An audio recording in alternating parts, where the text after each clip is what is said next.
Anyway,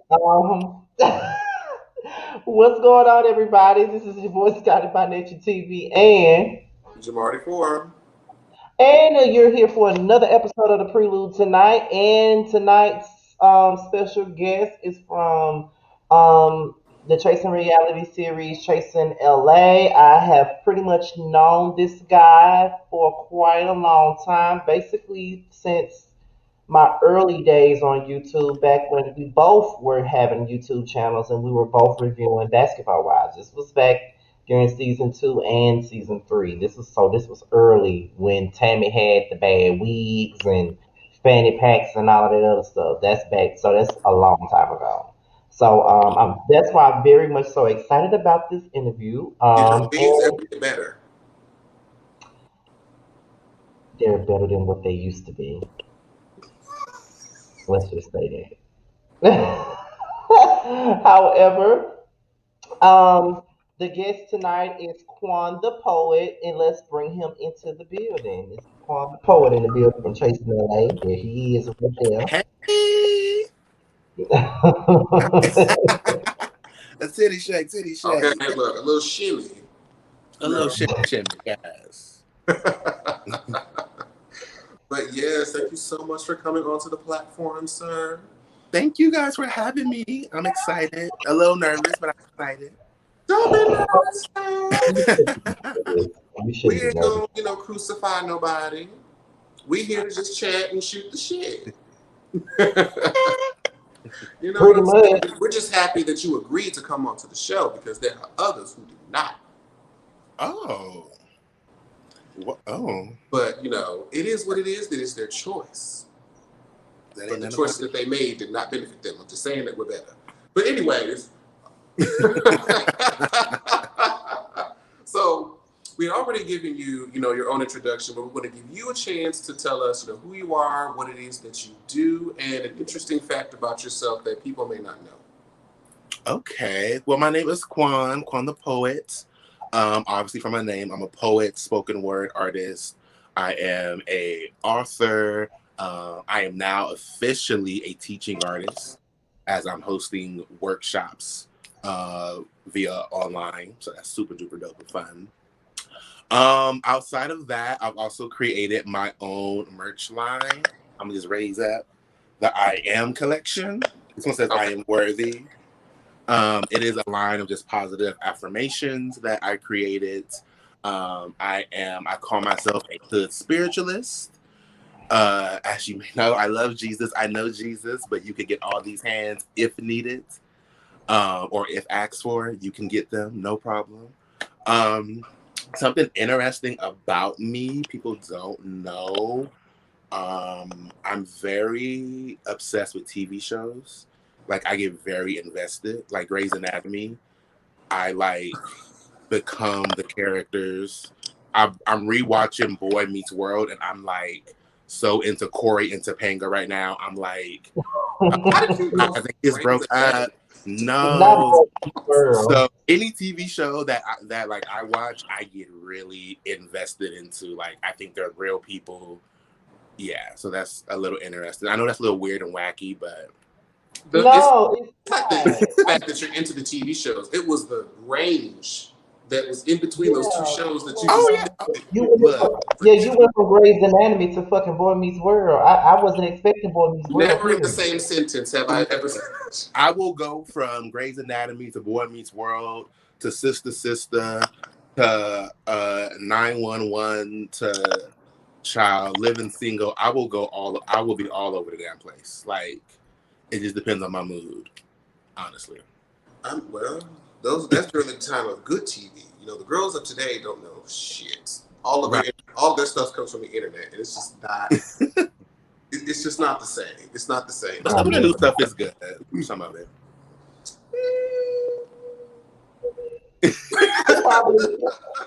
It probably is good. We just haven't given it a chance yet, probably. Especially during this is the age of rebooting every damn thing. Oh, we're gonna reboot this show. We're gonna reboot that show. We're Right. gonna remake that movie that was popular in the '90s, and we're gonna fuck it up. So it's like, I have hopes for Space Jam 2, though. That actually looked like it's going to be good. What? Who's I, in that? Who's gonna be Hmm? the who's gonna be in that? LeBron. No, No. Yeah, LeBron. not here for no. Y'all can keep. reasons why I'm not looking forward to that. I don't want to I'm see I not it. looking saw the forward to trailer. that. I thought it was cute. You could have got me Mr. Wade. At I got least a trailer Wade for it. is married to an actress and could probably have some good acting skills. LeBron gives me he's gonna be very boring. We may surprise us. You know, I'm gonna give him a chance. Kind of like how we gave Little Mama a chance in that TLC movie, and she wore it out. So She did. I'm Okay. gonna give him a chance. I'm gonna give him a chance. I'll give him a chance. So, what is it that kind of got you into the art of poetry? Where'd that It begin? started for me when I was really young, around like middle school, high school. Um, I was getting bullied a lot. I was like, at that time, I was a little bit more of a flamboyant boy. So I would like express how I felt and just be running around all wild and stuff. And my parents and my mom would always encourage me not to be like that. And then as I would go into school, ooh, excuse me, I would actually get bullied and I would be having to like fight people. And it was a lot. It was just a whole lot of stuff. And one day, one of my teachers, because I was literally like in the bathroom, like breaking down crying. And someone told her, and she came in there and like got me out, and she like sat me down, and she was like, "I want you to write down everything that you're feeling." And so I wrote it down, and it felt really good to kind of just get stuff out of my head because at that time so much was going on in my head that I just was too scared to even say. So it felt good to just get it out. And after that, one of my English teachers, you know how you go through like a poetry segment in like English class and you're reading Emily Dickinson and those old poets, got us into poetry and I started to read it and I read up on like Langston Hughes and Maya Angelou and Nikki and I was like, ooh, this is really deep. This is really dope. Like I like this. I love poetry and I love 90s R&B because I felt like both of those told a story in such a short period of time. Mm-hmm. And so yeah, like after that, I would just write and write and write, and I always kept it to just me. I really did not share it for years. I did not share it, and then after high school, I discovered that like there are poets out here making a living, that they're out here doing books and going on tours and winning poetry slams and just, making an actual living and making money off of this. And so as the years went on, I was finally like, okay, let me try to step into this and see what I can do. And it's been dope ever since. It's been fun. Poetry has really saved me. A lot of my dark moments, I relied on poetry. I relied on writing what I felt because I always felt like I couldn't say it because I would be judged for saying some of the thoughts that I had. So really being a poet and writing, it really did save me. That's awesome. I know I really enjoyed the excerpt that you gave on the last episode, and like Thank it you. was sort of like the experience of like a black gay male, so to speak. Hmm. So I was like, yeah, I'm glad that message kind of had the platform that it had because I'm like, I'm damn. glad I'm glad it made it in because child, it almost didn't make it. Well, glory to God. Right. Scotty's Exactly. like, ooh. Glory be to God. Yes. And I think you had touched a bit on this during your last answer. But who would you say are some of your greatest inspirations when you're writing, and like what's your favorite piece? My greatest inspirations, my number one is Langston Hughes. He is like to me like one of like the best poets ever. And he was black and gay, so he was writing from that era of I believe that was like what the 20s, the Mm, Harlem Renaissance, the 40s. My years may be a little off, But it was somewhere in that time. But yeah, I love me some Langston Hughes. Obviously, I love Maya Angelou as well. I tend to more so like some of the newer poets, like the Alicia Wise or Rudy Francisco, Buddy Wakefield. I know a lot of y'all may not know who those people are, but they are big, heavy hitters. Like Buddy has toured, I think, for like 20 some years just doing poetry. Rudy has been on the Jimmy Fallon show. Alicia Wise has done tributes for like Malcolm X and Prince and they just some big heavy hitters. So I look to them just for like inspiration, and those are like all my faves. I didn't discover that Langston Hughes was gay until college.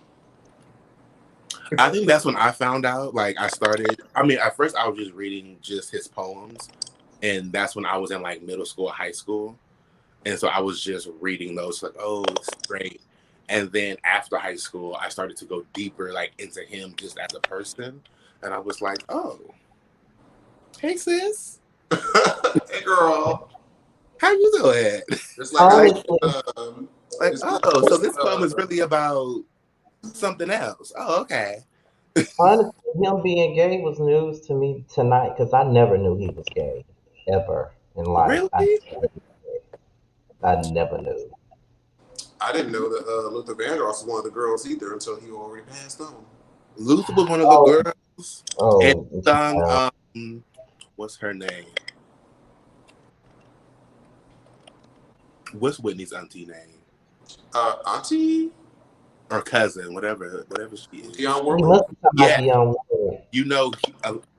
a lot of his songs was actually hers at first, and he redid them and made them actually popular and big. Like which ones? I'll have to get back to you on that. But I do know, like, I've read it, and I've seen her do like a interview about it, and like she said, like he redid a lot of my songs because I guess they was good shit back in the day. Oh, that's what's up. That's what's up. And then, because you were talking about you like a lot of '90s R&B, and you watched like Boy Meets World. How old? Yeah. If you don't mind me asking, how old are you? I'm 29. Oh, okay. So you right there. Yeah. You right there. I was born in '90. I was right. I was right in that little era. I was in '90, and this bitch was in '42. 89, bitch. Don't do it. Don't do it, bitch. See, you trying me. See, I'm trying to let you live. You ain't got to let me live. I'm gonna live But you regardless. want to show, but you want to show out. So I'm gonna let you have your little moment. I want you to let the world see what I deal with behind closed doors. You know, the shit that you You don't want want to. this amazingness, this joy, this laughter. No, the bitch that always want to be shady, but want to pretend like they not in person. But oh no, not in person in the public. But okay, you got the people thinking you innocent, and you are far from it, bitch. I got the text messages to prove it. But anyway, So do next I, question. and so Um, do I. I never said I wasn't shady, bitch. Never said it. Now you the one who hide your shit. But we ain't gonna do this tonight. We ain't gonna do this. Move forward with this. Move forward. This vibes not like November Scorpios right there. Ooh, don't Oh, come. okay. You know what? That's fine. Don't come for Scorpio. Then look, you can't compete when you can't compare. Boy, bye. Boy, bye. You ain't Scorpios are not. You know what? I'm not gonna do that What tonight. were you saying? Go ahead and finish your thought. What was that? This ain't about zodiac signs. This ain't about zodiac signs. I'm gonna leave it right here. I'm gonna leave it right here. But anyway, because you trying me real hard tonight. Anyway, so how did you come across the Chasing Reality brand? Because when I first realized that he was on Chasing LA, I'm like, yeah, I know him from somewhere. Right. That's what I see. And I'm like, I do know him. So it was like, okay. I was like, so how the hell did he come across Chasing Reality? And how did he get on there? Like, yeah, just so how did you get on, you know, how did you come across? So I found just the whole chasing brand through T.S. Madison. I loved her and followed her. And I believe she did the Atlanta reunion season 2. And Mm-hmm. she was on her live one night talking about like it was crazy and this and that. So I went and watched that. And then I was like, ooh, let me watch this show.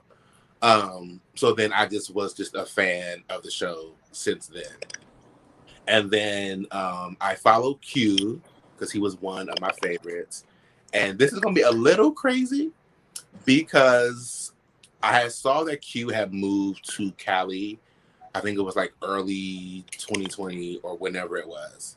And I remember I saw him like tweet about it or something. And I called my best friend and I was like, best friend, Q from Chasing Atlanta just moved to freaking Cali. I said, I bet you he's going to do a Chasing LA. And I'm guaranteeing you I will be on. And I literally, like, I wrote that down in my manifestation journal, meditated on it, prayed on it. I think a couple months later, it was auditions. And I was like, oh, shit. Guess I got to audition now. So then I auditioned, and child, the rest is history. Okay, so I know this is not a part of the question, but you know I can expand on it. When you joining the show, were you apprehensive about joining the show at all? Like, did you have any I types of thoughts was. about it? I was. And the Mm. reason why I was is because prior to the show, even prior to going into quarantine and lockdown and stuff, which we was in for so long, I was really working on myself. I was going through some like spiritual stuff. I was going through some like therapy and getting on the sober train and just all this and that. And I had really kind of isolated myself from just people in general. So like if you wasn't in my like close circle or anything, Mm-hmm. I wasn't talking to you. I ain't know you. Like I wasn't like openly out with new people and stuff. So I was a little apprehensive about just getting out there with just new people that I never met. Of course, you know, it's a reality show, and I'm like, ooh, are the producers gonna be trying to do this and do that and trying to make us say certain things and do certain things and all of that stuff. So there was a little bit of apprehension there. Mm-hmm. But overall, I was like, I think this would be a good platform to show my art. I think it'd be good to show something different because we Mm-hmm. usually see, you know, singers and rappers and dancers and stylists, and those are great. I love all of those. But you know, I wanted to show like, hey, like the gay black men are doing other things outside of just our stereotypical music and styling and all of that stuff. So was this your first time doing reality TV? Yes, yes, it Okay. was. It was my first. Okay. Well, with it being your first time doing reality TV and all together, what was it like seeing your watching yourself back as the show aired? It's it's kind of hard to do at times because it's really like a mirror. Like Mm-hmm. it's weird because I know what was happening and I know during a certain part of filming I was going through some personal stuff Mm-hmm. and like I could see how me going through those personal things was affecting how I was interacting with other people. But it definitely shows you some things. It'll show you some things that you may like. It'll show you some things that you may not like. It'll show you some things that you probably wasn't even aware of that you even did. So it's really just like a mirror. But for me, I'm okay with that because I'm all about self growth. I'm all about okay, how can I become better? So it is Mm-hmm. a little hard at times, but it's like I gotta see it and watch it so that way I know how I could become a better me. Okay, that's cool. So, one of the questions that we like to ask everybody that comes through here is we have to talk about that very first night that everybody met at Hamburger Mary's at Long Beach. Do we have Because to? a lot occurred. Hell yes. Huh? He said, "Do we have to talk about it?" And I said, I "Hell said, do we yeah." have to? I mean, you know what? We done got through like the fluffy, the good parts of the interview. Now we're gonna Right. slowly enter into the mess. Let's go. It's fine. Let's go. We all about But balance here now. We got to get to the mess this too. this is that balance we talked about. This is that Yeah, balance that yeah. we talked about. Yeah, yeah. But I wanted to get everybody's sort of perspective because as you see, the audience, it was kind of chopped and screwed all over the place, and it went from 0 to 100 real Real fast. quick. So Real quick. kind of, I guess, sort of guide us into how we got to where we got. Like, how do we get from point A to, hey, how you doing? My name is such and such, to, bitch, you look like T-Pain. What's the well, I didn't know So it was T-Pain. okay. So at first, originally on that day, we were supposed to meet at the beach.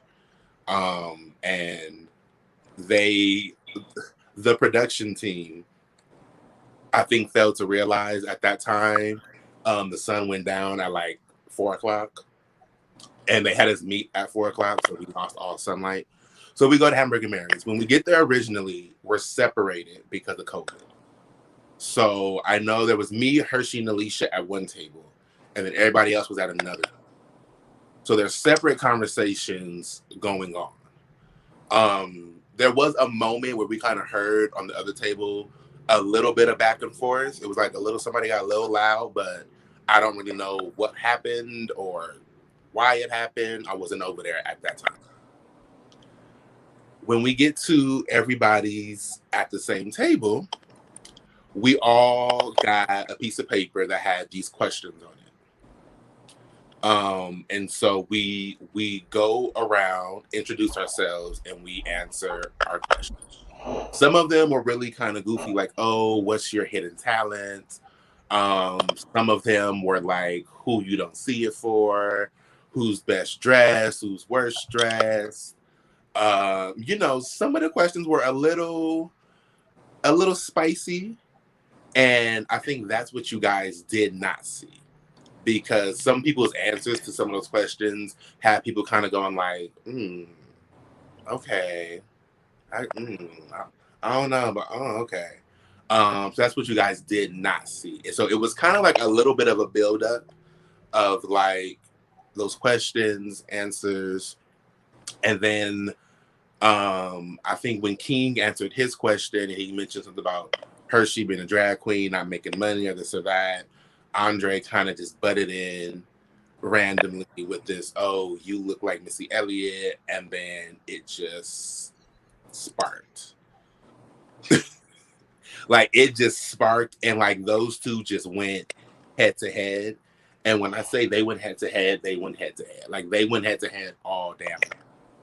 Like what y'all saw was only maybe 5 minutes of them going back and forth for like an hour and a half. Because it would literally start and then somebody would say cut, it'll stop for a second, action again, it'll start back up.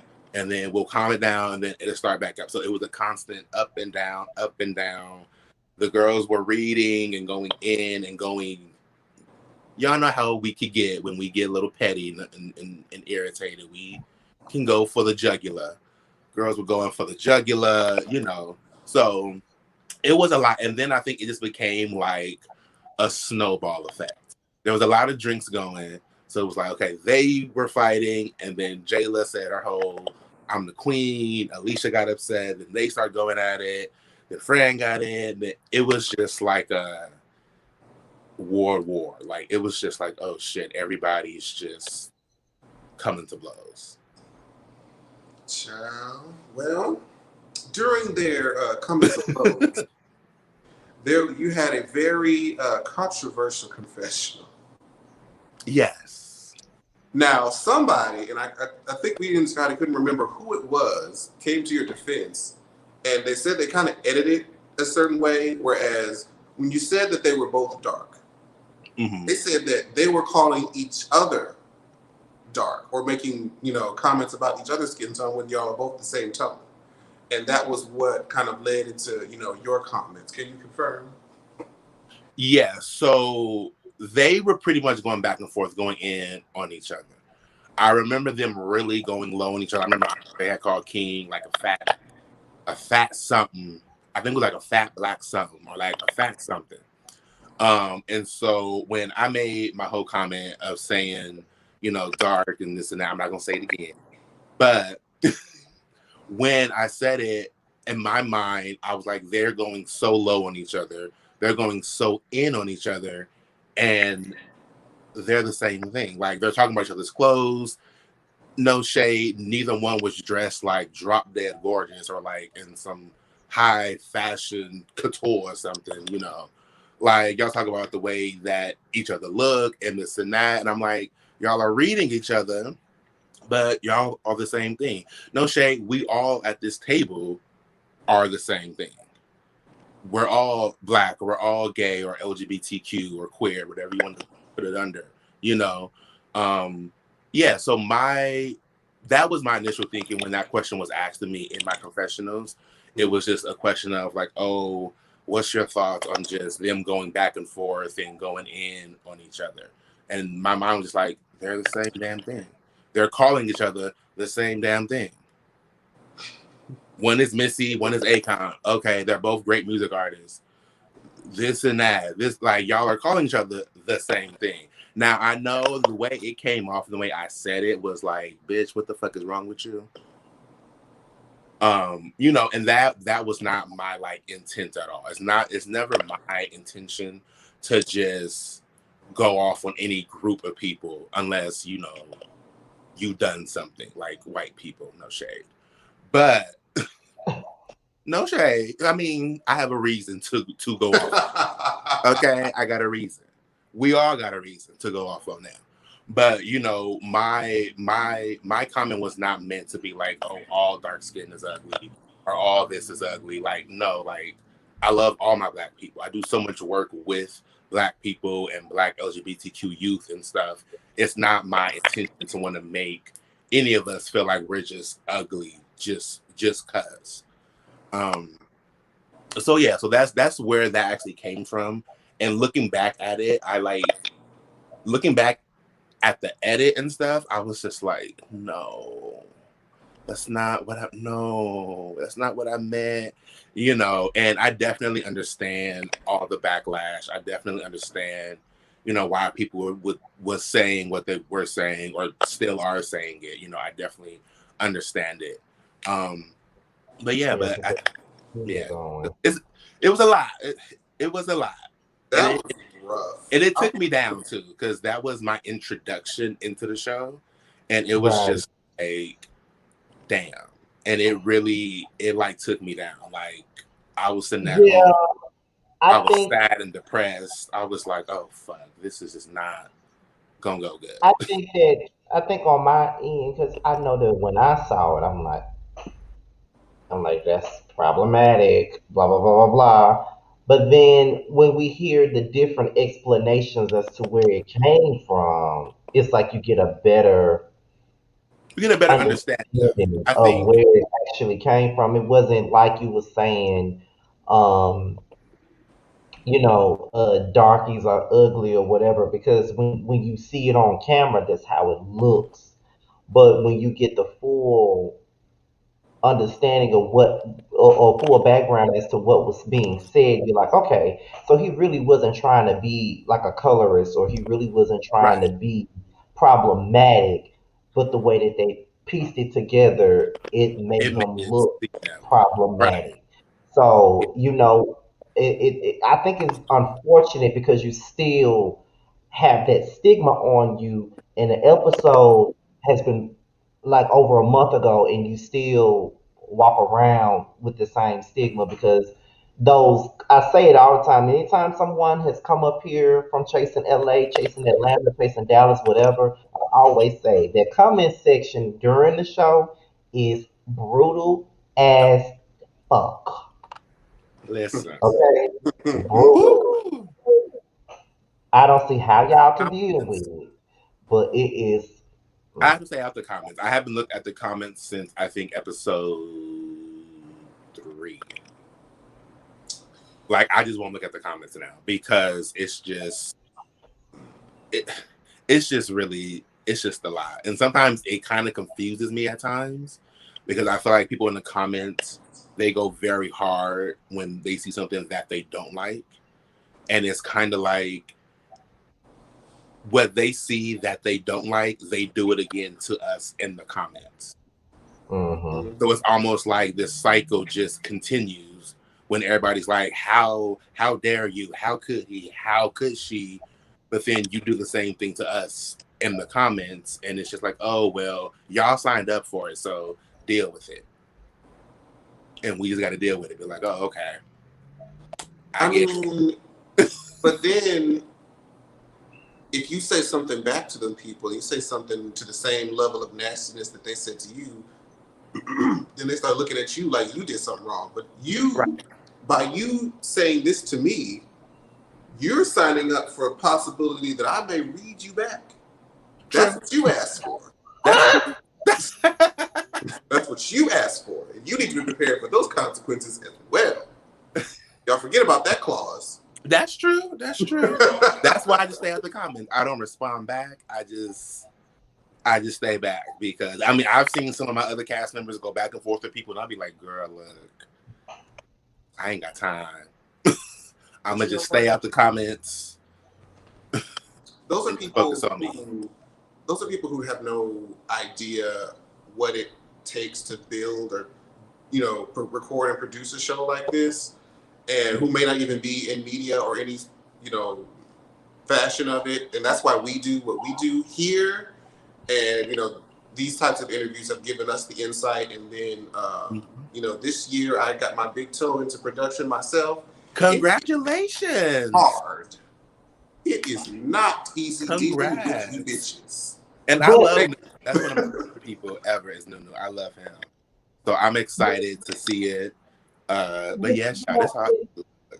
it's like people like I think all three of us pretty much open ourselves up to public scrutiny, unfortunately, and it's Right. like we, Jamar and I, been doing YouTube. I've been doing YouTube for a very long time.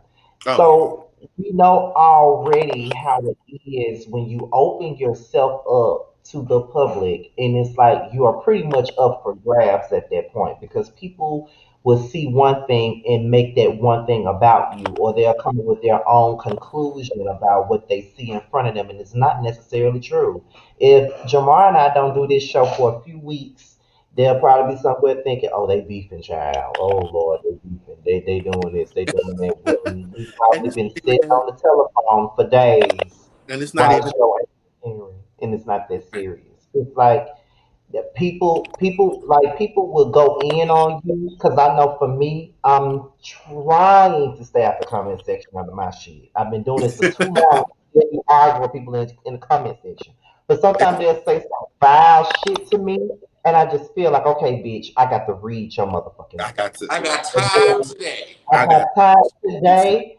I'm look. gonna read your ass, and after I read you, you want to say, I'm unsubscribing. I'm never watching again. You're such a nasty Oh person, girl, but you no. just got No shade.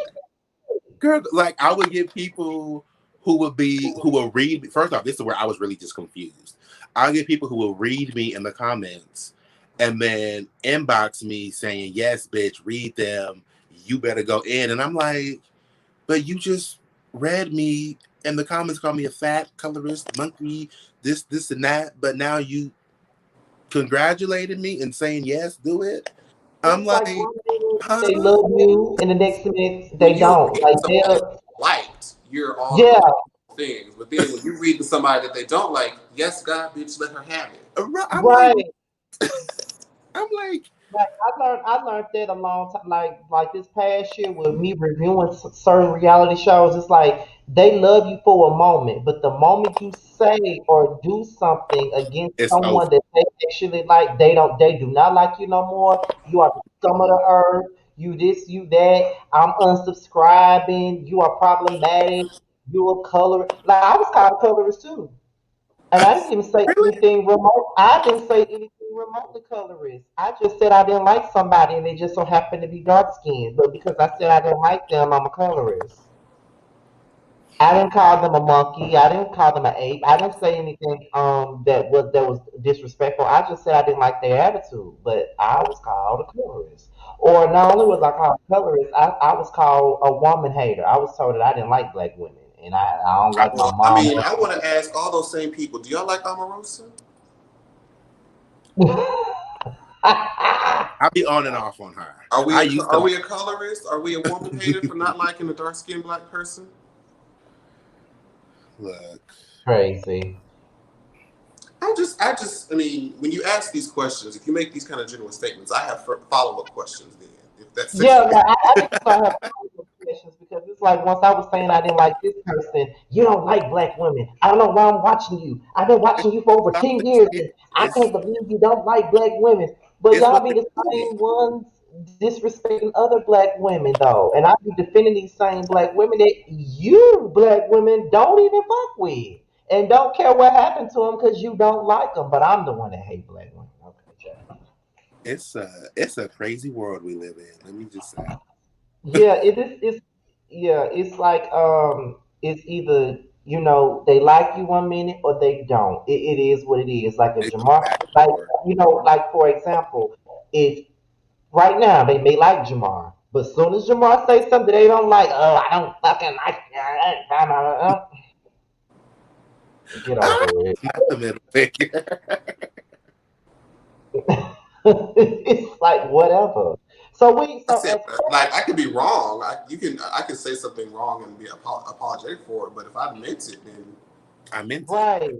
Yeah, like so basically in so many words of this question, people like us that's I guess have an internet presence, we're never gonna be 100% right on anything. We're never gonna be able to satisfy anybody. It's never gonna be enough. It's always gonna be something wrong with what we do every time. And I have come to that conclusion as a person that's been doing this for so long.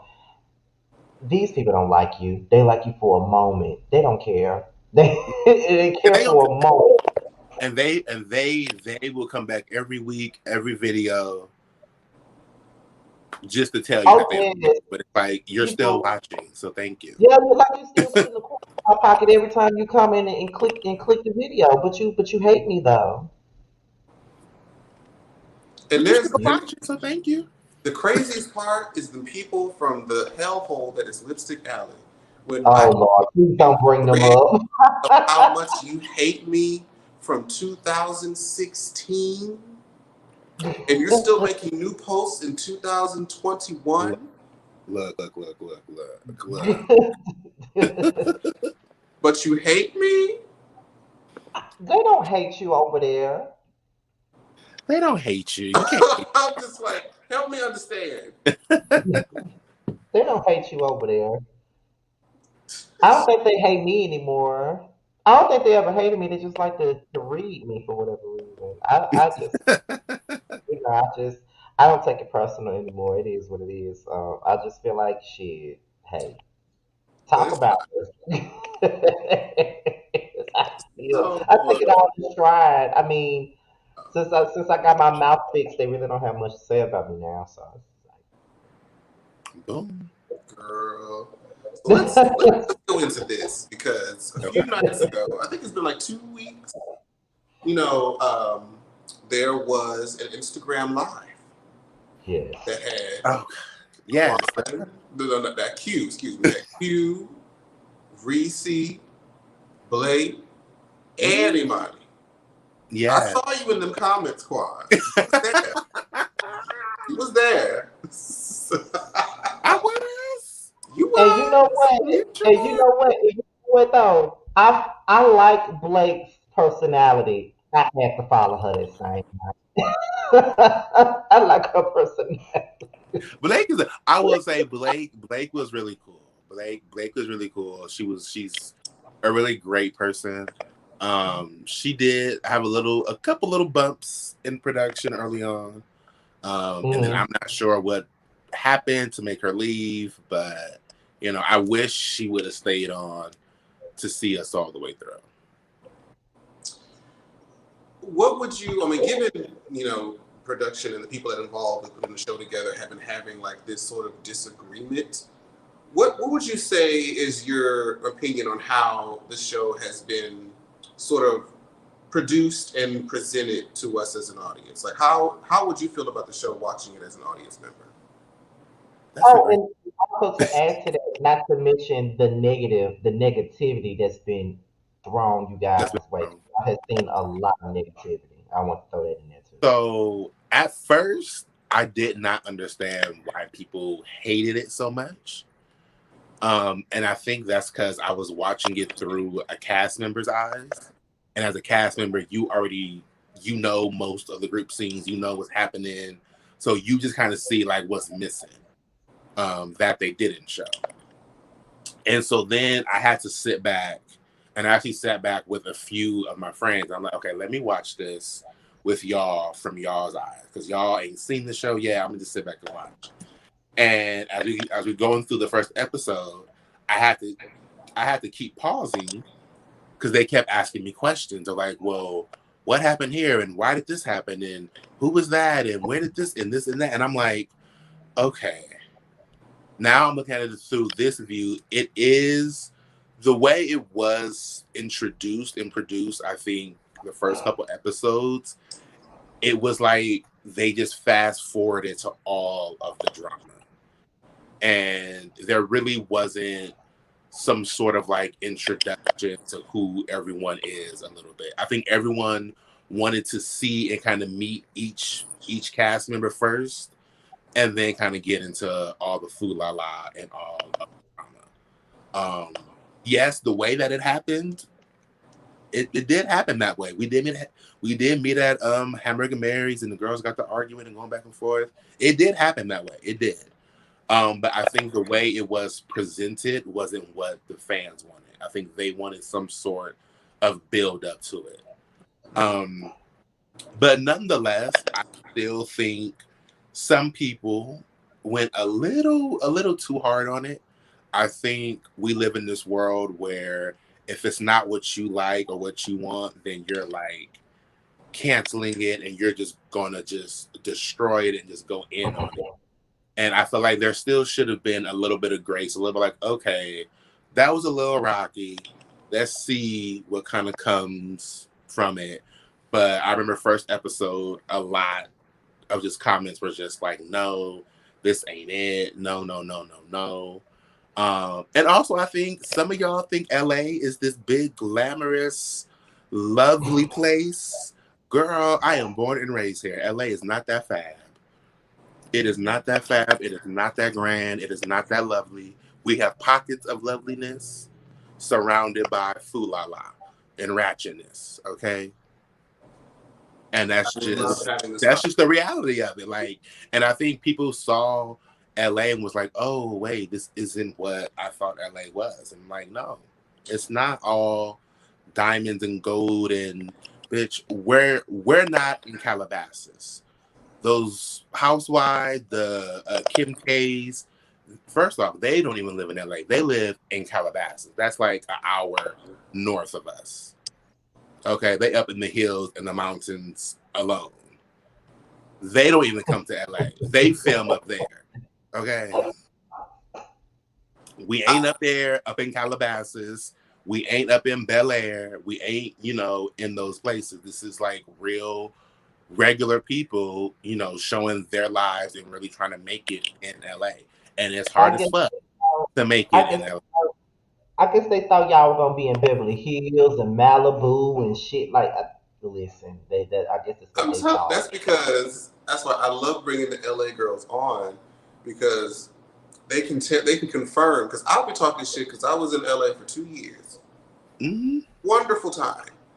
It is not what you think. It's not. And then, like, just say, because I was living in Hollywood. People say, "Oh, you're living in Hollywood, glitz and glamour." Like, oh, no, Hollywood is full of bums, piss, and everything else. Hollywood is trash. It is garbage.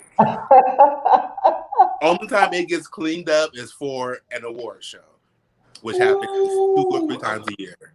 other than that, Hollywood it smells, it's dirty. Them damn hot dogs, and people with them damn hot dogs is on every corner. Them Now, things stink. Well, they do be sometimes those good. people, After a drunk night, they do be good. sometimes them streets. They do be after a drunk night, they do be good. But LA is not as good to them. And I also think they rushed into all of our drama. I think it would have been nice to see everyone, meet everyone first, get a feel for what everyone did or what everyone's trying to do, and then get into our drama. Because we I, did have a I lot of arguments and a lot of fights. It's I think another thing is people are quick to compare anything that came after chasing Atlanta to chasing Atlanta. Everybody wants to right. compare because I feel like what's going on with y'all is the same I'll be right thing back. that was going on. Okay, the same thing that's going on with y'all is the same thing that was going on with chasing Dallas when they first came When out. they It was first started. yes, I'm Mm-hmm. ready to see Atlanta again. This shit ain't nothing. And to be honest, Chasing Dallas was actually one of my favorites. I love Chasing Dallas, On the honestly. first season? Yeah, I actually enjoyed the first season. I know that it wasn't the best with the Hey, I sound didn't see and the wind and all that other stuff. I know, but I no still shade, y'all, but I like the second season of Dallas way because the first season, child, I now checked the out. second season was much better than the first. I will say that. And the Yeah, reunion was much better than the first because the reunion was trash, and I told Reese that it was. yeah. But I definitely enjoyed Chasing Dallas when it first came out, and everybody was talking about it's not Atlanta, it's not Atlanta. So I already knew when Chasing LA came, they was gonna do the same thing with you guys. And it's like the first seasons of any of these chasing shows that comes after Atlanta, it's always gonna be drug. When Chasing Right. Dallas first came out, they drug it. Season two, oh, this shit good. They finally got. All right, and you got to realize it took Chasing Atlanta 4 seasons to get to where they are now, to where everyone's like, yes, this is it, this is great. Really, We the first two were like that. Nobody was really paying attention. It was just right, starting up. It was building its fan base, and then right. 3, Mhm. I think, was when people started to catch on, and then Mm-hmm. 4, it just, you know, I ain't gonna lie because season three was the year I was that was the season I started actually reviewing it like that, like consistently, because Mm-hmm. I wasn't reviewing that show. Yeah, and I hear people be like, "Well, you're still on the Chasing brand, so y'all should follow the whole formula and this and that." And it's like this is still a different city. It's a different show. Like even on Bravo, all the housewife shows are still a little bit different. They're all Yeah, they're not the same. Even Love they and Hip each have Hop, their own way of just doing things, and it's even like, Love and Hip Hop isn't the same. Like Love yeah, and Hip Hop that, Atlanta is not Love and Hip Hop New York. Love and Hip mm, Hop New York is not Love and Hip Hop Hollywood, and Love and Hip Hop Hollywood is not Love and Hip Hop Miami. It's all a different feel. It's much different. and even if it's the same thing, they Chasing Atlanta season 1 is part of the brand. What do you right, think about that? and it's right. It's just growing pains. Like you need to give it just a little chance. Like just kind of hopefully I know the Chasing brand is expanding to new cities. So I hope people just take a step back and just give it just a chance and not just drag it right away. Because Yeah, nothing's gonna like don't take pit that way. them. I feel It's like don't pit them against each other when they're all under the same umbrella. Like don't pit them against each other. Like let them all win. That's how I feel. Like you can have your favorite franchise all you want to, but you ain't gotta put them against each other. You know right. what I mean? It's kind of like with us. You know, they pit us against each other a lot. You know, even with people like like if you got something going on, they'll do it. They'll pit all of us against each other. It happens. I mean, it's Mhm. always gonna be a comparison somewhere. Always, it's always gonna be a comparison. You're not even trying to be like him, but you're gonna be compared anyway. Cause you black and you gay, and they black and they gay, they're gonna be compared. It's just like Mary J. Blige and Keisha Cole. Mary Girl. was ghetto in the '90s and all this Girl. stuff, and Keisha comes out ghetto the same way, and boom, we finna compare them. Keisha want to be the next Mary J. Blige. They do that They do so that. They much. do it with So many everybody. people. It's just like, girl, let people be. Well, Let us be. From the drama that we did see, we saw that there was a particular comment made by Alicia during, the spat between her and Jayla, where she had insinuated that some of the cast members had went into the bathroom and did a particular substance that we can't say live on camera. So we can't say live because we can, but okay. I didn't know if it was like a YouTube thing, like can you say something? Don't think so. We can say it. I don't care about saying it. I'm pretty sure we can. I'm pretty sure it's not. Okay. I think that's the actual term. Whatever. So, why was it that you took so defensively to Alicia's comment as opposed to, I think everybody else just kind of was just like, "What, girl, you crazy?" Whereas you took it more personally, it seems. I think more so. There's a few reasons. One, I took it personally because I've dealt with cocaine very, very on a personal level. For about 2.5, almost 3 years, I was addicted to it, doing it on the regular. I had to do it to like get through my like work day. I was rushing home from work to doing it. It took its toll on me. I've OD'd on it. And I've worked very hard to get off of it and stay off of it. Two, because this was the comments y'all was saying in the comments, and it just wasn't edited properly. Because y'all was saying, well, Quan, Alicia didn't know you, and she just met you. How's she supposed to know? Well, what you did not see was as we were introducing ourselves, I actually spoke about that because I introduced myself as a poet or writer. I think someone asked me like, what is my like poetry about? And I said, hey, it's about me being like gay and a Black man. Also my struggles with drugs in addition and addiction and cocaine. And I also shared at that time, I was going on 2 years sober. So then, like an hour later, I hear y'all went to the bathroom and did coke and da da da da. And I was just like, bitch, I just talked about how I'm sensitive to this topic. And now you want to just throw it all out there. So I took it a little harder just because of that. Just because I felt like if someone mentioned something as a sensitive topic to them and they kind of speak on it, don't use that as like to read somebody else or shade somebody else. And also, I just don't like drug reads at all. Like if anyone's around me and do like a drug read or a health read, I'm cussing you out. It's just gonna happen. It's something I'm passionate about. I'm gonna just cuss you out. So yeah, that's really kind of where all that came from. And that's again one of the after effects of the way that these things are kind of put together and trying to tell the story. Then there's gaps in between. It's like A, D, F, J, K, L, Z. Like right. That's not. There's things in between. Exactly. Yeah. And I think had people saw me talk about that like on the first night at the table, I think they would have kind of understood a little bit more. Like, okay, now we get it, because it kind of just looked like I was just spazzing out for like no reason. Yeah, it did. They did make it look like you just came out the blue with it, because I was confused as hell when I saw it. I got the J Twan edit, you know. I call it J Twan edit. Because I'm just like, wait, where's all this coming from? First of all, they never even aired Alicia saying the coke comment. They never did. And I don't know why. I was told that it was going to come up as like a flashback because it came up a couple times throughout filming. But they've never aired it. So I'm just like, I don't know. Why not? But you can't have this comment be the centerpiece of all this anger and drama and not show it. Right. I don't know. Like that's something I'm still confused on. Like, why just has it not been shown? But yeah, that's where the real root of all that came from me. I'm glad to know. Scotty, go ahead. Grab the next question. Water.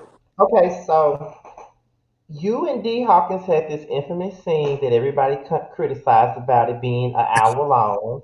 y'all y'all had a scene where y'all both bonded over y'all mutual experiences, having the strange relationships with your parents and stuff like that.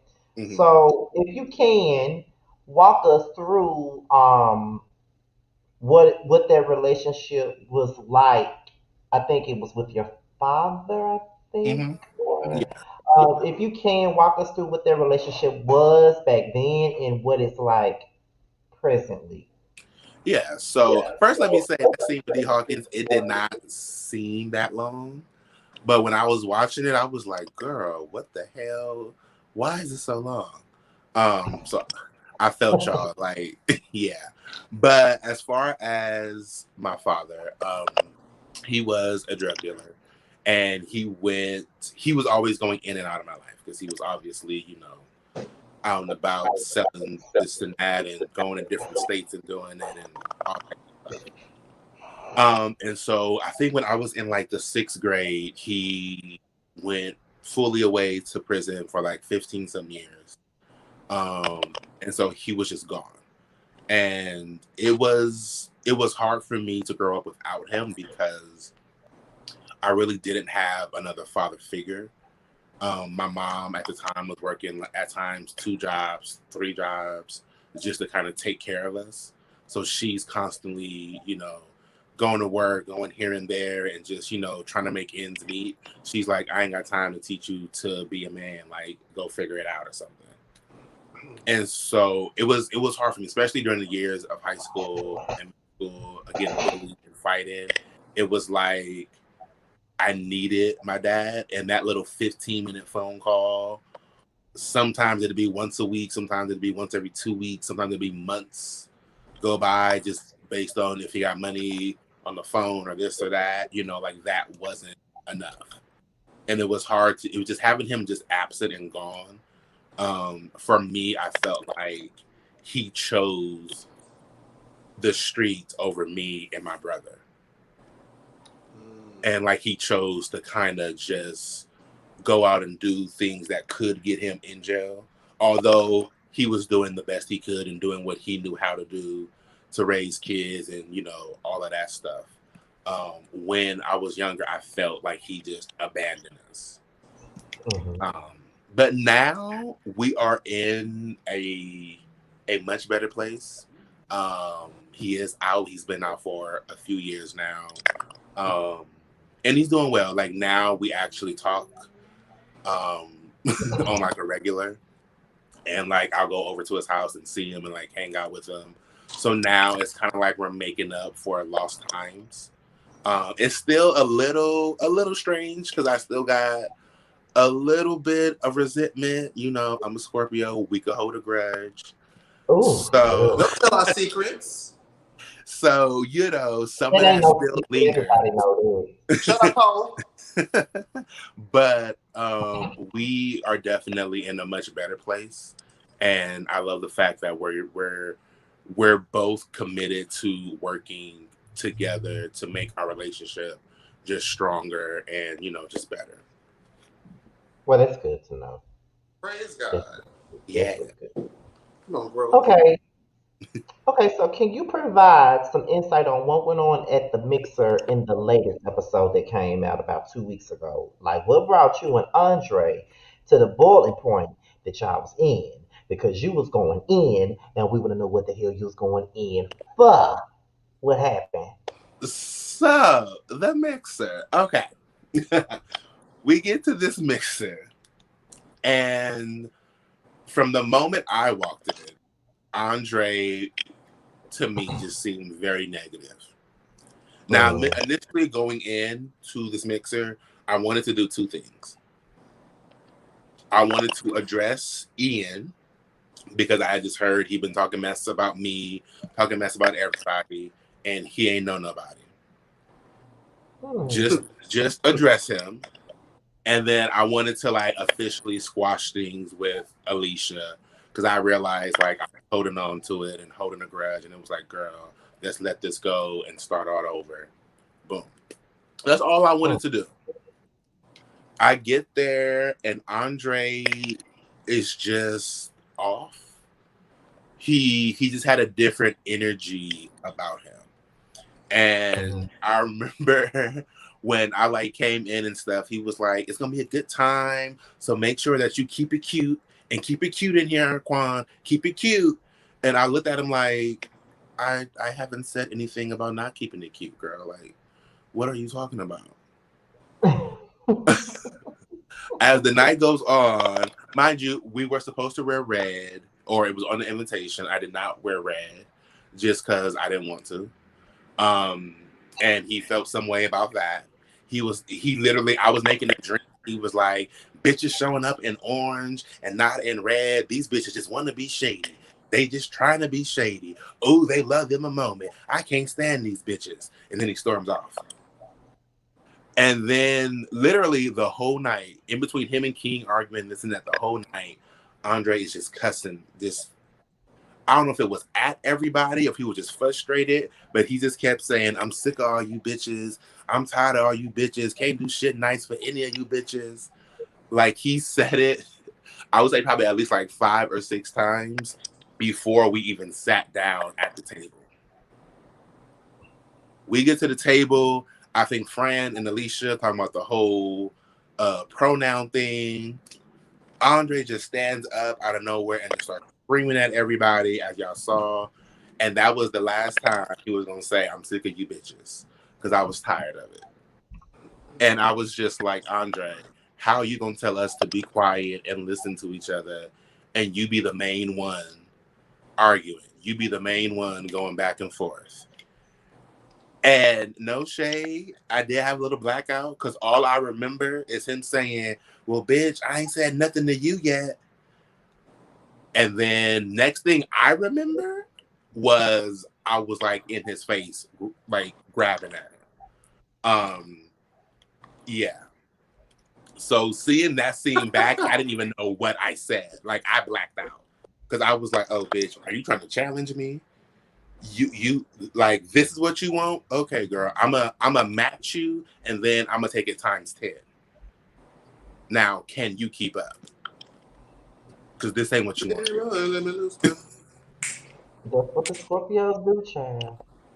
And mind you, the crazy part is Andre's a Scorpio as well. So it's literally Oh two, yeah, Lord, have mercy. I it's knew it, literally child. two Scorpios just butting heads, not wanting I to knew back it. down because we don't back down. I knew it. So yeah, it was just for me, it was just I don't like those general statements of "I'm sick of all you bitches" or "all you motherfuckers," or when it's something like that and it's in a negative way, it's like I'm gonna need you to specify which bitch you talking to. Just so I know you ain't talking to me. Like I know you're not talking to me, but I still need you to specify which one you talking to. I've never thought about what it would be like for two Scorpios to be at odds with each other. That is a never-ending It is. zone. I mean, it's happened before. It's happened in Dallas. If you guys know Reese G and Trey Howard, those two are both Scorpios. Yep, they are. They are. We have a lot of Scorpios in chasing because Y'all Jake do. Swan's a Scorpio, Reese G, Trey Howard, myself, Andre, Devon from season 1 and 2. He's a Scorpio. There's a lot of Scorpios in the chasing franchise. We be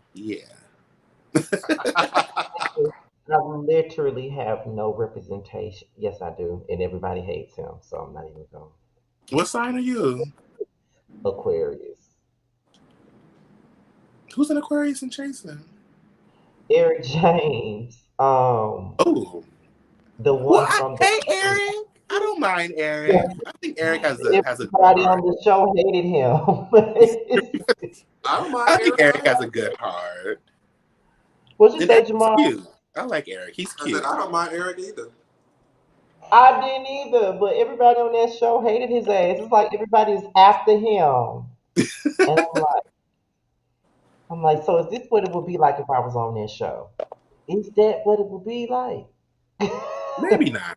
I don't think so. Cause I child, don't know because my moon sign is Taurus, so I don't. Oh yeah. see, I don't understand what the. See, you probably would know because my shit said uh, Scorpio with Gemini moon and Leo rising. Ooh, I have a Leo rising too. that's a that's a lot. That's With good though. that, what's with the ooh? Because it's so within zodiac, like you're not just your sun sign. Like the time of birth and the way everything was aligned, we're all actually a little bit of different signs. And so where you're like placed at and stuff, yeah, so you'll have traits of like a Gemini and a Leo. So that's why like some people may like see you and be like, you're not like a typical Scorpio. And it's like, well, that's probably your moon coming through or your rising coming through. Because you'll act certain ways in different situations. Like you may act more like a Gemini in business, or more like a Leo in friendships, and like and stuff like that. So once you find like your full chart and stuff, you'll see which sign is in which house. There's like 12 houses, and there's like family, love, money, career, all sorts of stuff, and based on which sign is there, that's kind of how you act within that house. Yeah, because in my birth chart, I have a lot of Aquarius, a lot of Taurus, and Capricorn. Those are the main three I see. Yeah, so like you'll mainly like present mostly like a Taurus, depending on like what's if it's like a family member or like a relationship, a lover. You may act a Because little bit more like a Taurus. I know they say that the moon represents, I think, your emotions or I Yes, the think. moon is your emotions. Yes, like my moon is Cancer, so I'm very emotional. And I'm already a Scorpio, which we're already emotional as a water sign. So I got Cancer, I got just more emotions. So I'm just like an emotional mess. I don't And know I much about think they Gemini say, though. mm, I don't know much about Gemini other than them being like allegedly two faced. I Yeah, wouldn't say two faced, they don't know but who they want to be. they have two different personalities, to Well, if be I have a honest. Gemini moon, what does that say about my emotional state? Am I You're up and you're crazy down. or something? Up and down. Yeah, Geminis are pretty direct though. They are known to be very much like, look, this is what I said. This is how I feel. Oh well. Yeah, And just walk away from you and be like, oh well.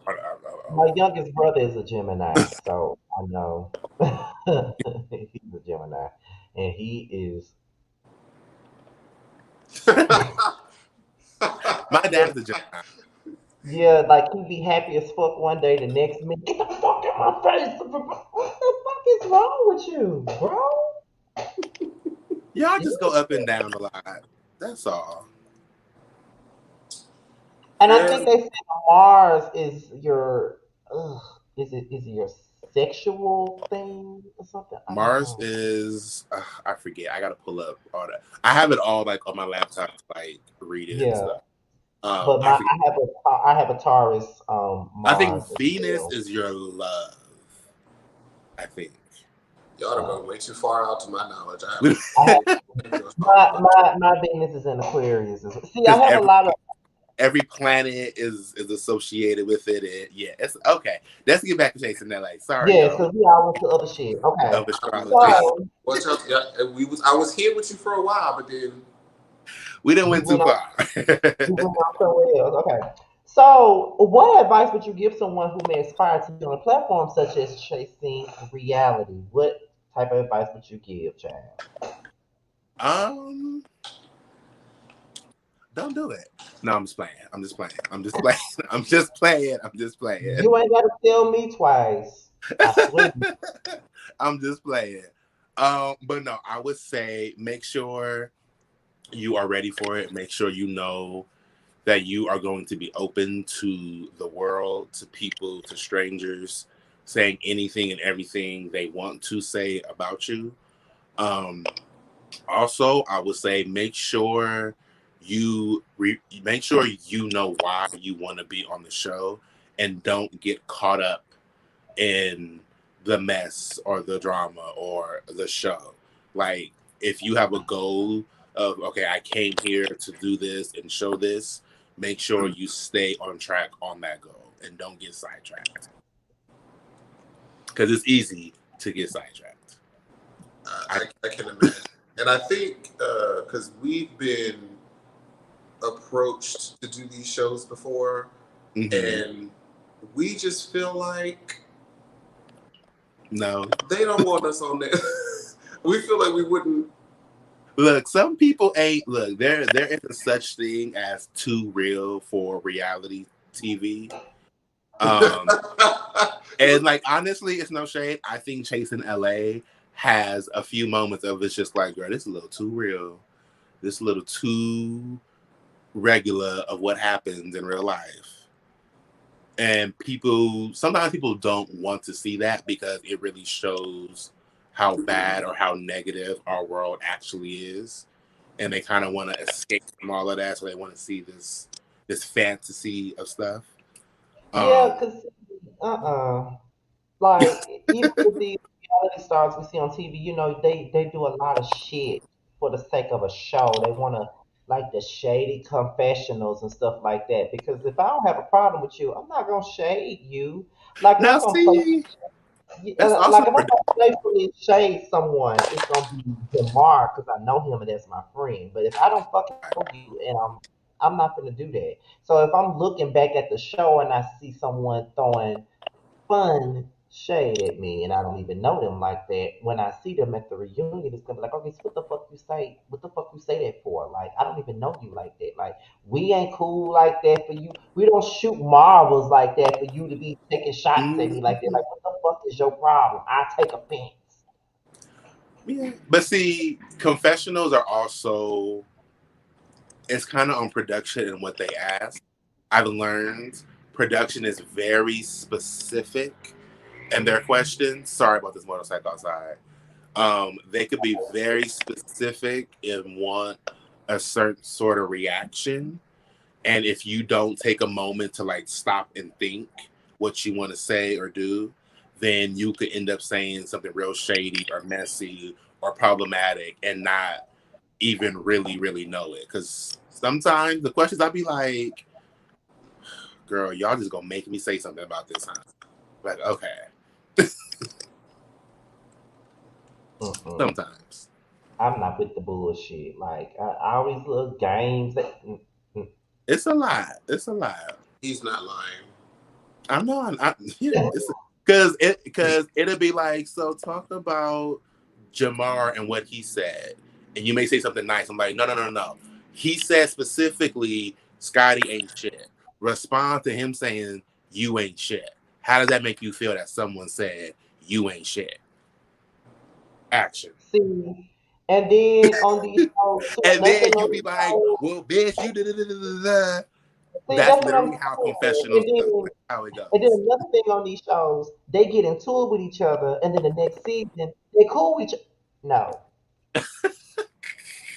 I mean, some stuff happens off camera, but like Yeah. confessionals in particular, like some we're editing down our confessionals, and we'll ask them say, tell a little bit about yourself. They'll say, oh, da da da. Then they start going to, I made a sandwich, I met the lobster, and they start going into these tangents that have You nothing to start do going with the to question. tangent.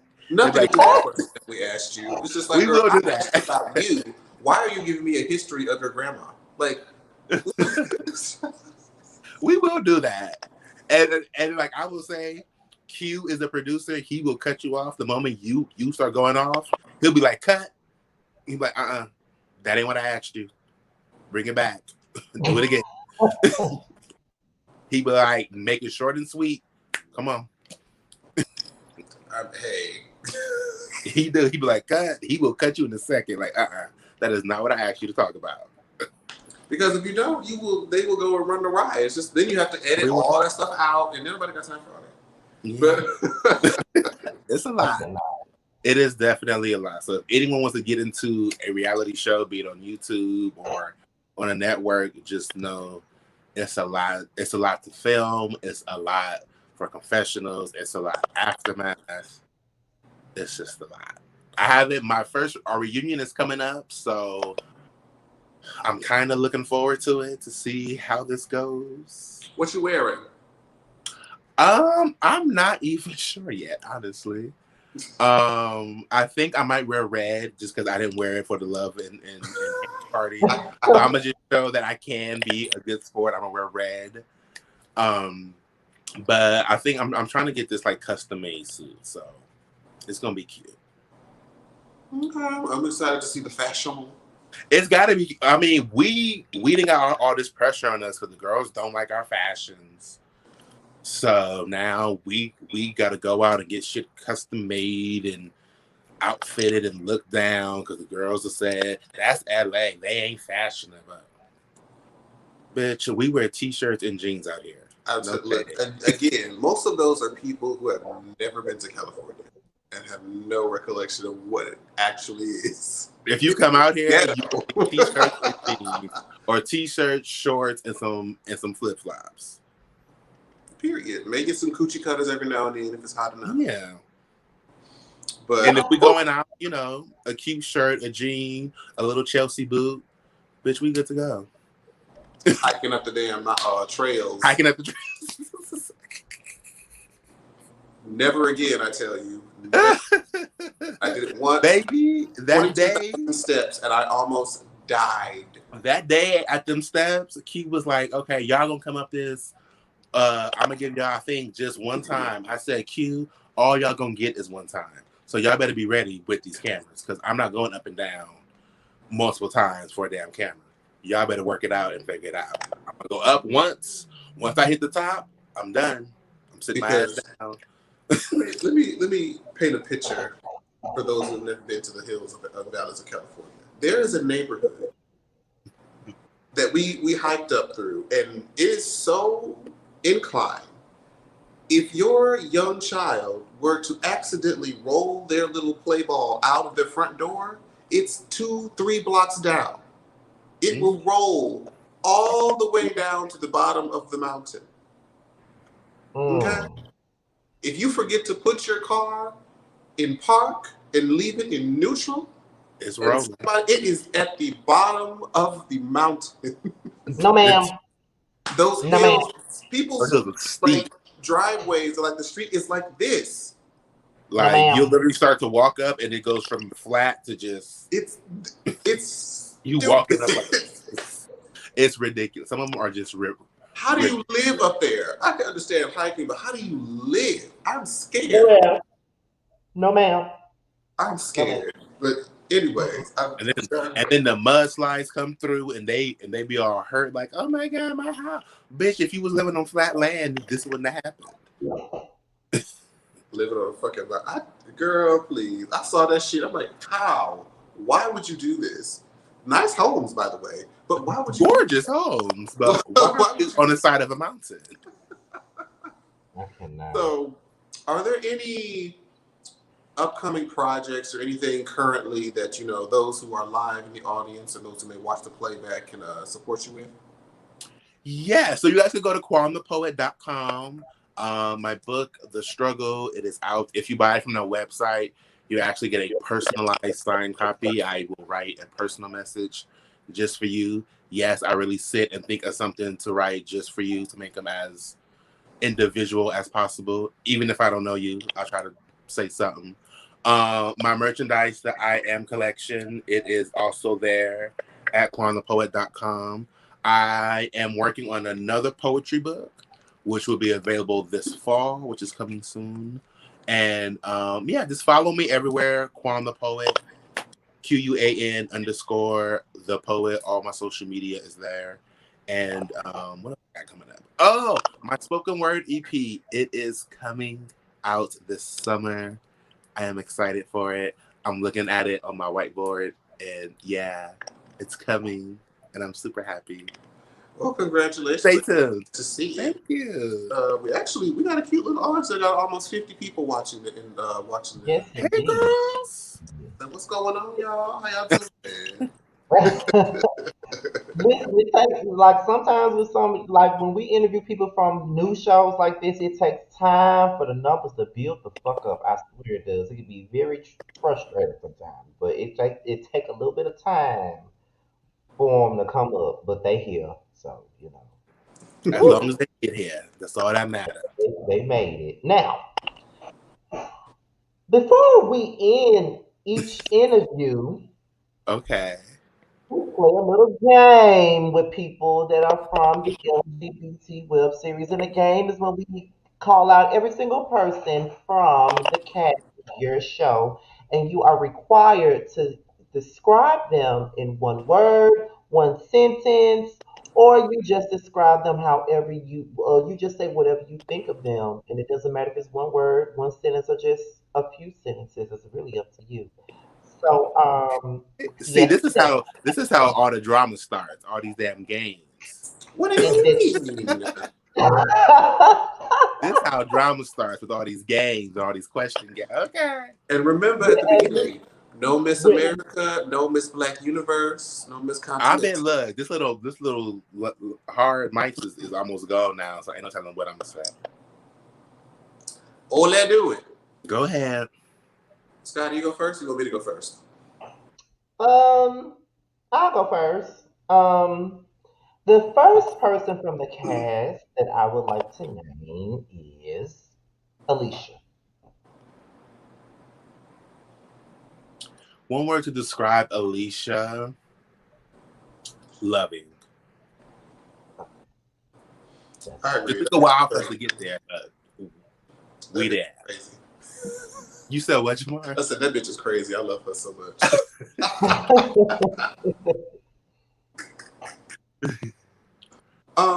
So the next one is King Payne. King funny.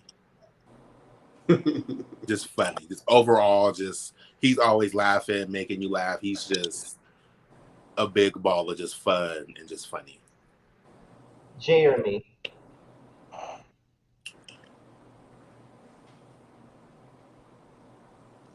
Jeremy, one word to describe Jeremy, I would say determined.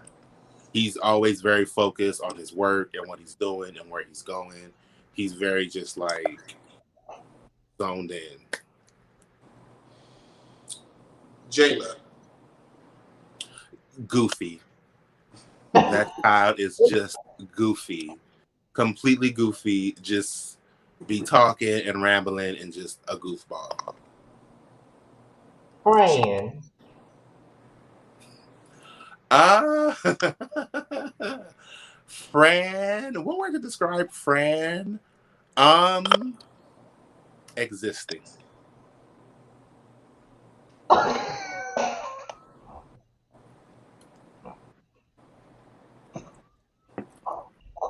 Next person.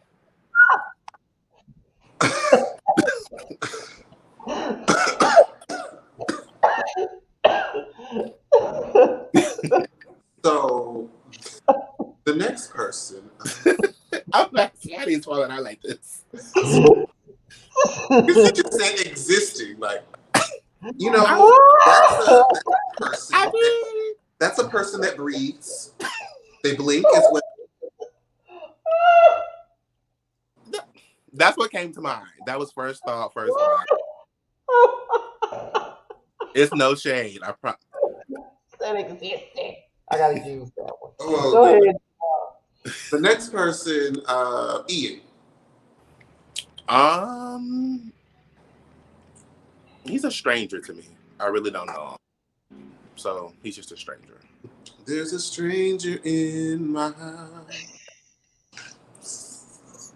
I feel like how many more we got? Y'all got two more. Uh, we have we have three Oh, three more. maybe three. Sorry. Um, D. Hawkins. Coming soon.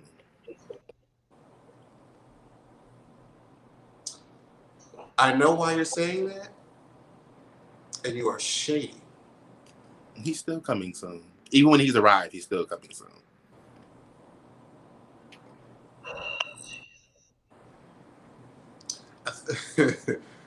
Yeah, waiting for the episode. So I saw that scene. Well, parts of that scene. Hershey. Hershey is, what's one word to describe Hershey? Hershey's like a good auntie that you love to just chill with and smoke with, and she gonna let you drink and stuff. Hershey's just like chill and laid back. Hershey, yeah. If y'all have not seen our interview with Hershey last week, please tune in. I gotta go watch that. It was a key. And Mama's is funny. Mama's is funny and will read. Mama's is very, very funny. It's so funny. That's such a good time with Hershey. So we And got last but not least, Andre. Extra.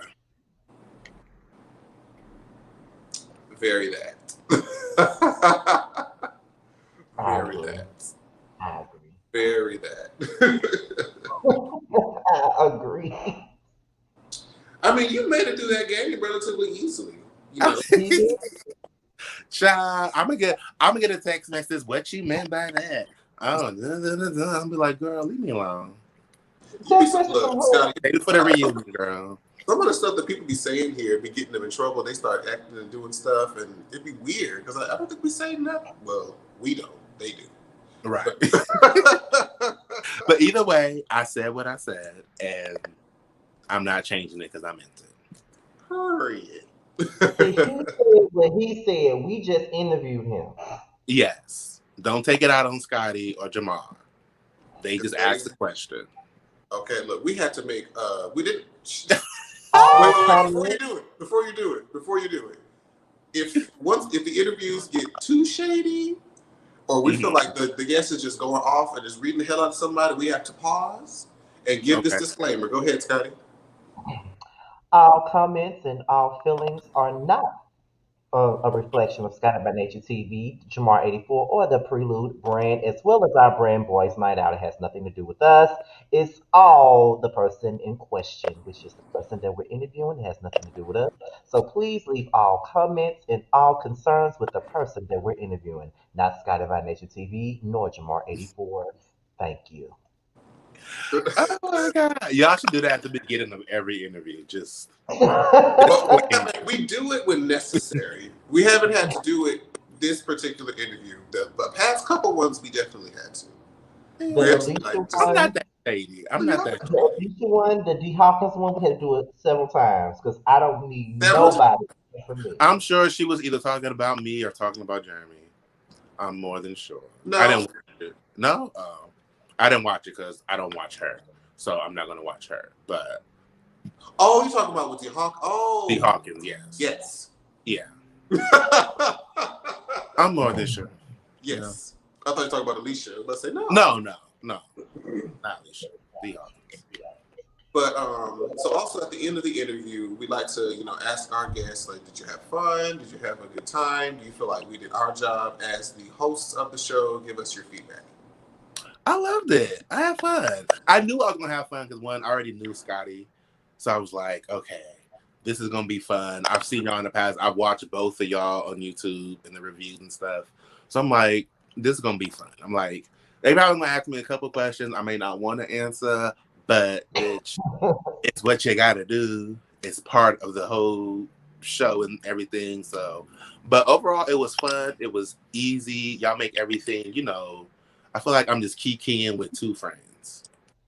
Don't you know we get this compliment every time somebody comes on? And that's good because some interviewers, it'd be like, girl, are they done asking me questions? Because, girl, I'm ready to go. Like, I want to roll up and just keep talking to y'all. Like, so, girl, anyway. Right. And just keep it going. I'll see, other people do it maybe on, Instagram Live or something where they're just kind of, just asking just surface shit or just the same shit that everyone's probably asked or do it the same way. They're looking down trying to I'm just like, girl, the best interviews are conversational. Yeah, ask your questions, have an actual real exchange and a conversation, and you'll get a lot more out of it than just you trying to pull up mess or whatever. Mm-hmm. But I enjoyed it. I loved it. I would love to come back in the future. You know what? we could have him on Boys Night Out one time. Well, not really, not just one time, but we could What's probably boys' have night? him as a guest panelist on Boys Night Out here and there. You know, Okay, it's what's our boys' other night show. out? But I'll come Yeah, through. we have another show that we do every other Friday called Boys Night Out, and it's us two, and I think three of our other friends. It's like five of us, and we just started it. So we're like two episodes in. This week would be our first episode in 2 weeks because we had a lot going on the last 2 weeks. So it's gonna be the third episode. And we already was saying, from time to time we'll have like different guest panelists that'll come on the show with us. It's like we pretty much have fun on that show. Like we have like the fuck Mary Kill game. We talk about hot topics. We talk about shows like Ooh, yours. We talk about I miss talking real about life. topics. I would love to come on. I miss talking about Yeah. hot. Back in my YouTube days, baby. Me and Yes, those hot you did. topics. Yes, you did. Baby girl. Y'all Yes, you think Wendy did. Williams or something? I used to be like, bitch. Let me get a hold of you. And by the way, before we end everything, I also want to say that tomorrow will make 1 year Oh of the yeah. Prelude with Scotty and Jamar. It makes 1 year since we first started Yay! this show. Oh, And also, we also want to let the people know because we get this question a lot. The podcast is still coming. The podcast is actually once I start get this new transition from this one job to the next, and I ain't got to worry about that no more. Then now Right. I can start focusing on other shit. Because when you like are trying to find a new job and you know one job is about to end and you need to find another one, mhm. you can't. It's hard to like focus and invest in stuff because you like. Your mind is going I everywhere. can't. Yeah, Right. you're not comfortable doing frivolous spending. So Right. once that's secured, and that should hopefully be secured within the next couple of weeks, so I can start like actually putting together that rollout starting in July. Ooh, Yes, I yes, mean, because y'all, be this was patient. actually supposed to be our podcast. This was supposed to be a podcast, not even a YouTube show. It's supposed to be a podcast. But COVID started, and Right. we did not know where things was gonna lead. Everybody losing their jobs. People at Mm-hmm. his job were laid off, so he didn't know if he was gonna be laid off too. So it was kind of We like, didn't you know. know, we didn't know. So we was like, in the meantime, in between time, we should do something in between Yeah.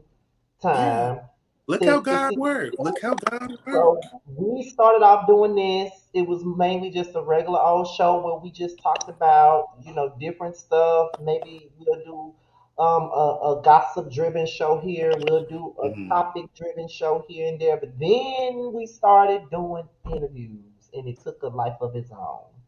So we didn't expect it to do That's why what it's it called the Prelude. It was supposed to it's like be just a it's a precursor to prelude the to actual our podcast. podcast. Right. But hey, but look, that's how God works. So We are. y'all got something amazing. So just keep doing it, keep going.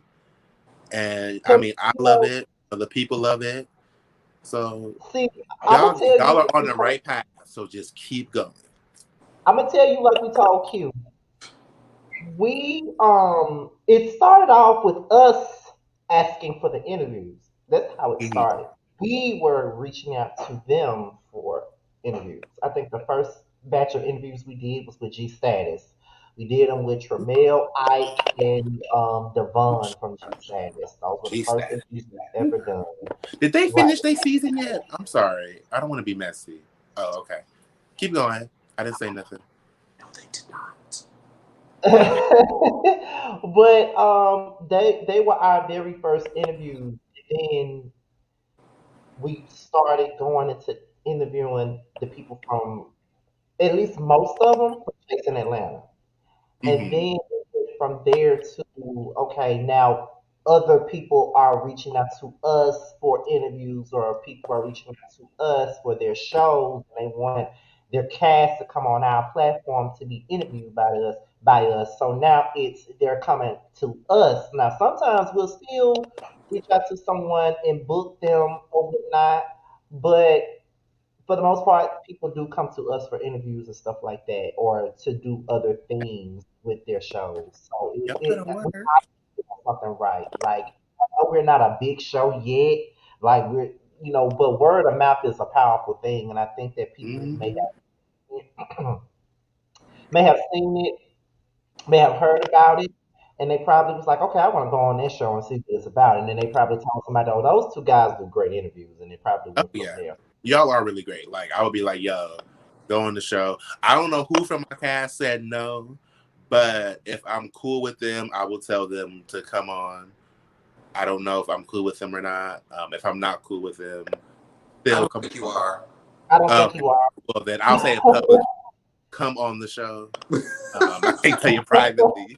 So publicly, come on. It's fun. I mean, come on.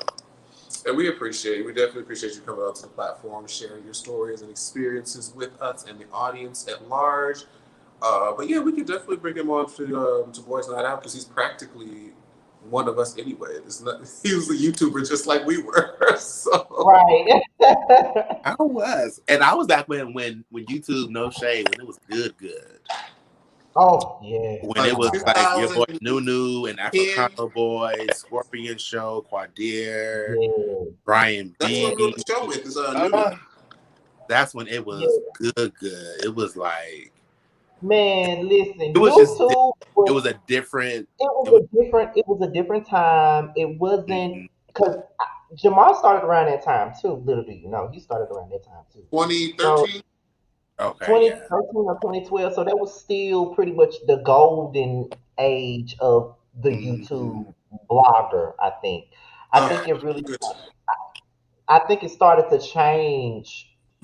Um, 2015, 16. 2015, 2016, when it yeah, started to that's when I. be like Yeah, that's that's when I when it was stopped easy for enjoying everyone to like to be like a partner, and then the ads and all, and that's when it just became about money and The it's algorithm started changing. the ag Started yeah to it. favor less melanated people. We started seeing less melanated people at the YouTube homepage, and yeah YouTube started to push cat videos instead of this great video that I worked hours on. Like we right have filmmakers like Nunu who work these hours and edit these videos together, and they don't get the recognition that somebody who uploaded a video of their dog bringing a dead squirrel to the doorstep, and they'll just foolish just pure Or just videos of people foolishness. eating fucking mukbangs and shit. Like I don't see how people sit and Look, watch that shit. Cause I don't. those I can only watch those if it's like an interview type of thing with someone Yeah. that like interested in, but people just randomly just eating stuff. I'm like, bitch, I don't want to watch you it's eat. weird. I don't want to sit there and watch Watch you It eat. is. It you. is. Like, oh my God. It's just I'm just really having a nostalgic moment right now because like 2010 to about 2014, those It were was so very good good. It times. Like was good. good It was times. just child when Less drama, there used to be some like less YouTube drama. beef. It used to be It used to be some drama still because the girls had beef and they would make a video talking about it. Then you got to go to the other person's page and see their video. Go to this person's page and see their video and go back and forth. You be like, ooh, ooh, ooh. It used to be so much fun. I love it. Yeah, it was so much fun back then. Like it was fun. Like I used to enjoy it. I'm enjoying it a little bit more now with the new stuff that we have, like the stream yards and the zooms and how we're able to work with other YouTubers now. So that's the fun thing about it. Yeah, And we can come together and do shows like this. But back then it was just different. It was it was like a different. different vibe back It was then. Like it was community. That's where all Yes, of us yeah, met it each was other. community. It was still everyone did their own thing, but we all still loved each other and supported each other. It was just like a big black gay YouTube family. We used yeah, to pretty much. Love and Hip Hop. That one episode, you do your video, you do your thing, you upload, then you watch Right. this person's review, this person's Versus review, this review this person's person. review. I would go and watch everyone's review. Like I used to shout out Scotty. Man, I used I'd to be like, do y'all that. go watch Scotty. Da, da, da. Yes. It's like it was just like a support system. Like everybody was just like supporting each other and lifting each other up. It used to be to the point to where, and I don't know if Jamar used to do this, but I know I said this when we did our OG panel a couple of months ago, well, almost a year ago, because me and Jamar did an OG panel on this show, and we had Kevin up here, we had Sweet Addictions TV up here, Oh, Bunty Blue, and Let's Ashley go. Miller. All of them came up, and I think Mikhail dropped in too for a split second. okay. He dropped in as well. We had them all up here, and I think we all made a joke because I said back then Ashley would put out her videos before every damn body, and we were Yeah, all wondering how the hell is Ashley putting out her videos so fast before everybody. So I would try to make it my business before the the beat closing credits go you off. could I would run to my bathroom and hurry up and film that video and try to put it up there. And even after I did that, she still beat me to the there punch. was no beat. I don't know what. I Oh, don't we, know we know her how. secret now. We know What was her her secret now. secret? What Her was her secret secret? is she like watching, say, Power, for example. Mm-hmm. She would start the review, the first segment of the show. She would pause, do a review of that segment during the commercial break, and then when the commercial come off, record again, say da da da da, and then by the time the show is over, all she has Her to do review's is just ready. edit all those clips together, slap music. Oh, So like by the time the show that's is over, smart. her review is done. That was Yeah, her very was done by the time the show was gone off. It's already All she has done. to do is slap them together, upload. cut Slap and it paste together them, and upload. upload. Add a little intro if you want, outro. But She didn't even do that. She just she had it She didn't on even and have off. no intro. Yup, she didn't even have an intro. She just yeah, with the girl Ash. that Girl, she did that. Okay, I'm like, okay. Kudos, I used to kudos. be so damn. Yeah. I told her that too. I used to be I used to so be fucking mad. I used to be like, I didn't want to post mine now. Like, girl, fuck it. I'm irritated. You didn't already I used to be like so you mad. come I used to be 10 so minutes fucking after the day. mad. When I tell you she will beat everybody to the punch, everybody. Like Shoot. she comes out first. I think Bundy Blue will come out next. And I'm Yeah. like, fuck it, I'm not putting my video out to the morning time. I ain't. I was Like, always like, it'll be the next day. It'll get there. because I gotta watch their videos. So it's Right. like, So, but I that's don't do it that night. If I don't record it that night, it's not getting done. right. Because the Okay. next day I don't feel like doing it. Like, especially back in the basketball wives days, because that's what me and Quan got to know each other because of Yeah. basketball wives. We was That's when just I actually doing, like basketball wise. Like the yeah. early seasons. You know, I've never seen a single episode from beginning to end. Really? You Watch the haven't. early Yeah, seasons. Like the first 2, 3, maybe 4 seasons were actually good. they were good, but anything after that is, Anything after that, it's just got.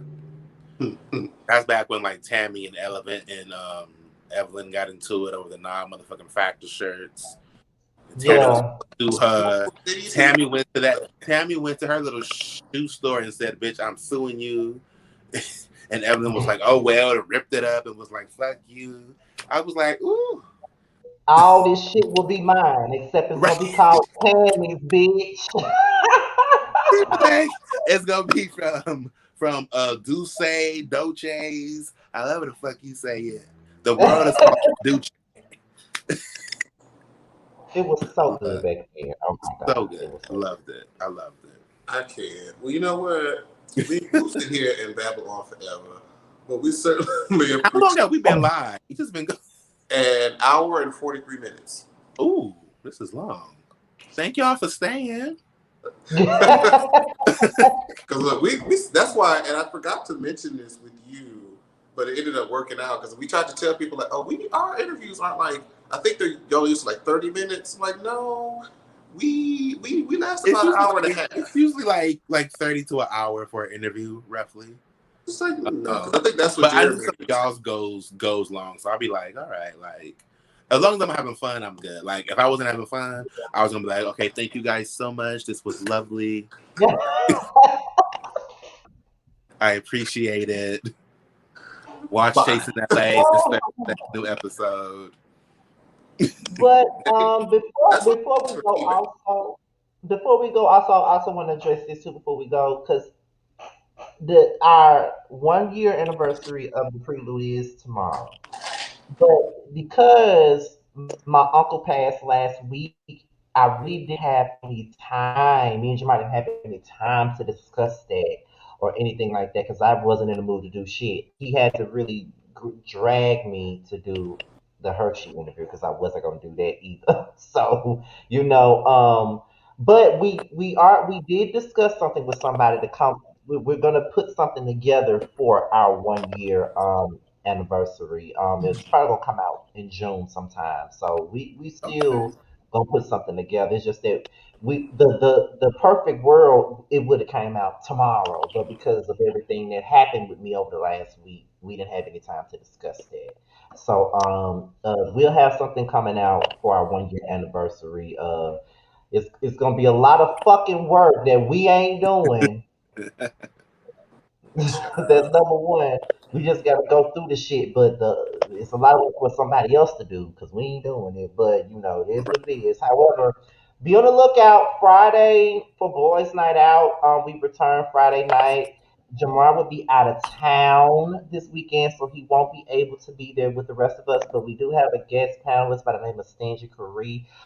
He popped up on my channel once before, and he'll be our first guest panelist. But we're gonna hold it down while Jamar's gone, and he'll be back for the next episode of Boys Night Out.